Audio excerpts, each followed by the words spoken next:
Hello everyone, welcome back for the 6th week overview for Composition 1, English 1510-A1217. In this week, have a couple of things to cover. The main one being the number of issues dealing with now with ChatGPT, generative AI itself. I've gotten responses from students that run the gambit on explanations and excuses for some of these things, but the problem overall now is that just like our last 2 years of dealing with this semester, online-only classes are outpacing flagged files for ChatGPT or generative AI use by a ratio of about 2 to 1. In this class, I now have a number of students who have submitted work that a significant portion of which has been flagged for ChatGPT or generative AI. ChatGPT is the one we most know it by name.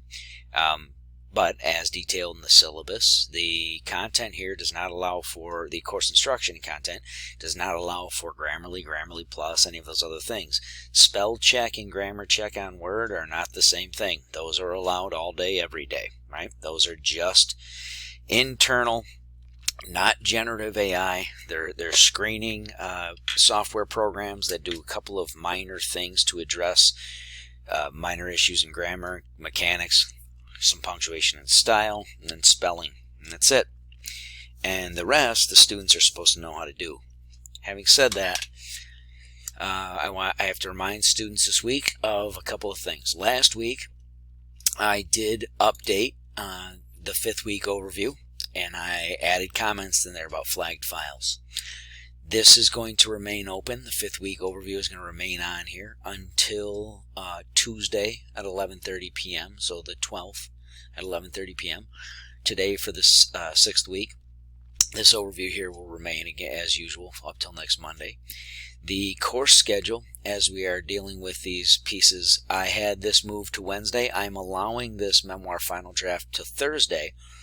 And I was finished with pretty much everything in here, but the students who, unfortunately, many of the students who are waiting on some of their files have to do so because of the time it's taking to deal with the files that are being flagged for submission issues. And those need to be dealt with following a course policy of required in-person meetings, and I'll get to that in just a moment. But for those of you still waiting, I have a couple of you where I have the diagnostic has to go back still. I don't have any major issues of flagging on those. However, there were a few that after going out through other files I went back to review just to make sure that I'm not missing anything before those are posted to students. This rewrite date will not be consistent. This rewrite date here that's on diagnostics, this will be extended to match I believe 2 weeks from today or 2 weeks from tomorrow. I'll give everybody at least 2 weeks from when their feedback file is actually posted for each one of those. Now remember, you'll get the opportunity to rewrite the diagnostic. You'll get 2 weeks to rewrite that. The memoir final drafts, I moved it from Wednesday to Thursday. It's due now on the 14th for everyone. I do have students who've submitted already without having any feedback, which I certainly do not advise, especially with the ones that are submitted there did have feedback as far as I could see. Or do have feedback posted that this should be reviewed before doing any finalization. If you did put something in there already, but you got my feedback and you want to look that over first and resubmit. Just put another file in there. I also have a couple of students where on the summary outline for memoir, I didn't get summary outlines. I got files of your own making, and then some of the things where you guys modified some of the content areas that I created in some of those categories and have different things that you've done there. I have to remind everybody on the summary outlines, like what you're working on now this week in the coming into the 6th week here for rhetorical analysis, this is going to remain with the due date of this upcoming Sunday. It's the same protocol as the memoir. Discussion board will open. We'll go through a peer review form on those and that kind of layout of the assignment itself.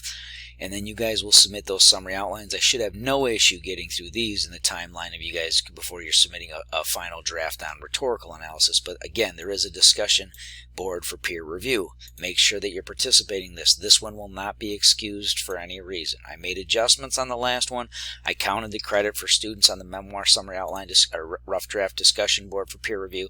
I made adjustments there and allowances for missed things and late things and everything else.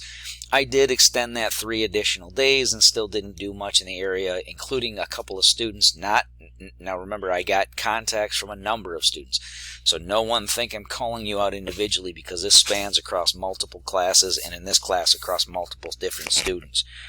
I had students contact me about not being able to participate in the peer review forum for discussion on memoir because of it being closed and accessible and things. And I opened it for 3 additional days, and 1 or 2 of those students didn't respond and submit anything anyway. So I still went ahead with what I said and gave the allowance there, made an exception, cleared it for some students where I was excusing people from getting a penalty on that one, and the students who did it, I gave you your points. Want to point out that with some of those, you're not actually doing in the peer review forum what's being asked. There are minimum requirements of what you're supposed to review of a classmate's. I let those things go this time. I will not on rhetorical analysis. If I look through and students haven't actually answered the questions that are being asked to address there, and you're just glancing over and your peer review of a classmate's work is not very helpful, I will not give you full points. Okay, I will give you some points as long as you've responded, but I certainly won't give you full points. So this week, in week 6, you got additional readings. This, guys, is going to be, you got about 1 more week, I believe, a week and a half, 2 weeks of textbook readings that will be included. Then it's going to be review readings for the remainder of the semester, along with things that are going to take us into research. So I'll be posting articles and things for your review to look at what research reports look like and some of the credible research that exists in the areas of those topics as they come. We're right now in rhetorical analysis. We'll be on this for drafting and revising for the next couple of weeks, and then the end of the semester we will end with research pieces. Those will begin opening up following the rhetorical analysis. You'll actually see some overlap between these assignments at the end of the month and the ones that open up in week 7, 8, and on through. I will for sure open up the next 2 to 4 weeks. I may open up all the way to the end of the semester, depending on how this stuff goes with review of the week 3, 4, 5 files that have to go through for some of these things for ChatGPT and generative AI. So this file again, the video from last week, along with the additional comments about flagged files, make sure you watch this and reviewed that. That will disappear tomorrow night, 11:30 p.m. This week in week 6, final drafts are due on Thursday. Just make sure that you've looked at any feedback you've gotten from me or a classmate. Address those things accordingly. And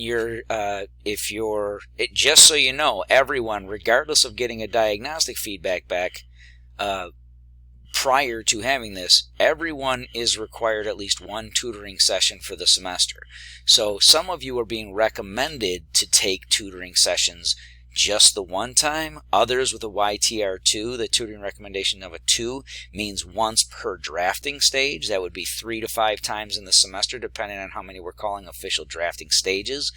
And then the remainder of YTR3s, which is the highest level on there, that's for students with abundance of sentence level issues, mechanic, punctuation, grammar, things that are not addressed in a college level class.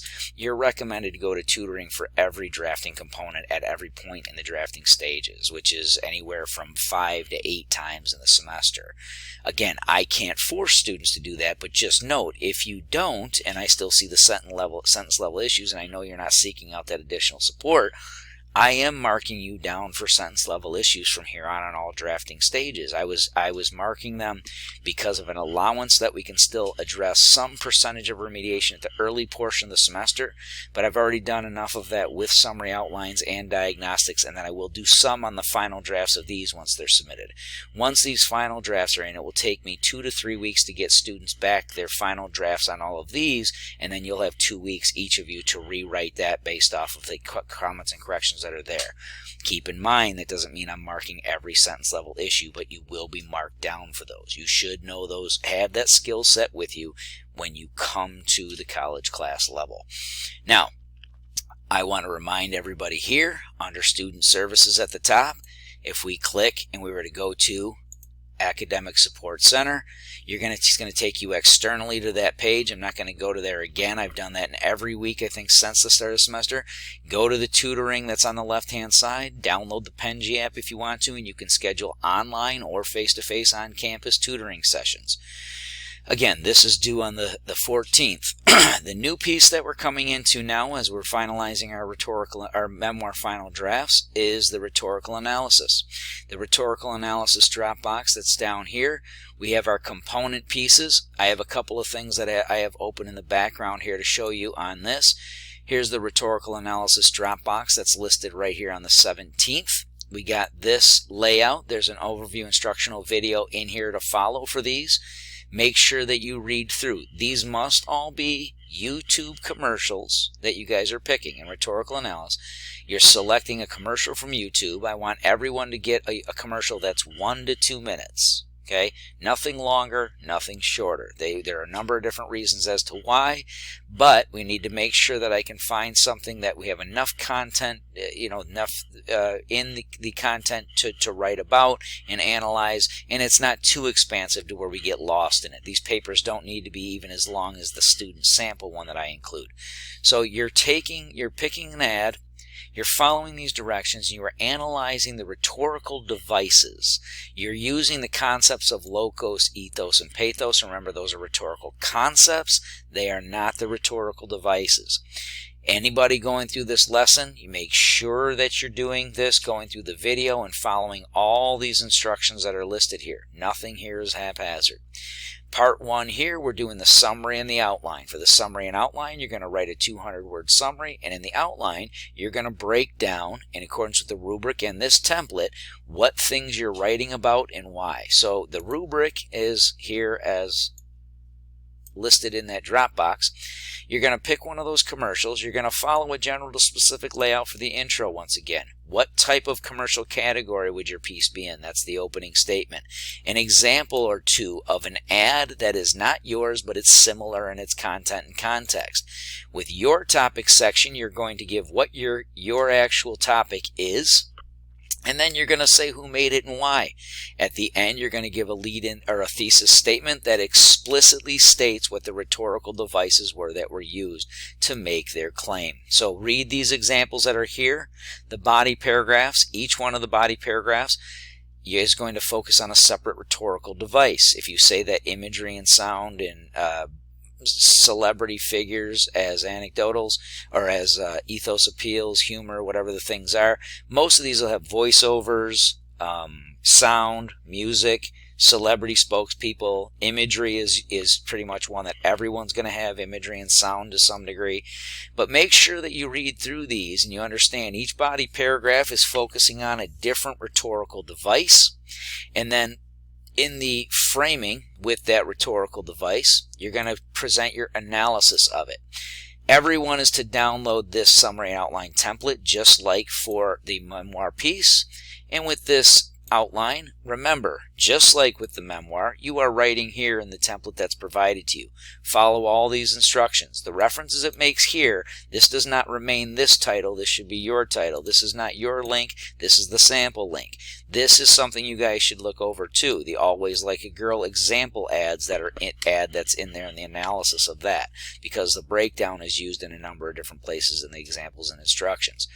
Write your summary here, your general to specific intro. I have one broken down from a prior student's paper on this one.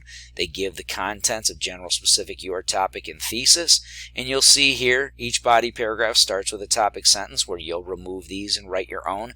Do not use the wording from these. Write your own. Okay? And then give at least 6 details in each one of the boxes. Should be at least 3 examples of the device being used and 3 analysis points. It's the device itself as an example, and then how is that rhetorically appealing to the intended audience, right? So if you say it's imagery, what are the images shown and what are they supposed to do to appeal to the intended audience? Included in this Dropbox is also a student sample paper and charting of devices. Charting of devices is not anything anyone has to hand in. Students do find at times it helpful to go through these instructional pieces here and do their own charting before they fill out their summary and outline. It's not required, but some students do find it helpful. There's also a student paper in here. I just want to warn everyone on this. This is a very long intro. Yours do not need to be this long. Okay, just follow the basics of general, specific, your topic, and thesis. All right, let me know if you got questions. I look forward to seeing the work from everybody. And if you are someone who got flagged,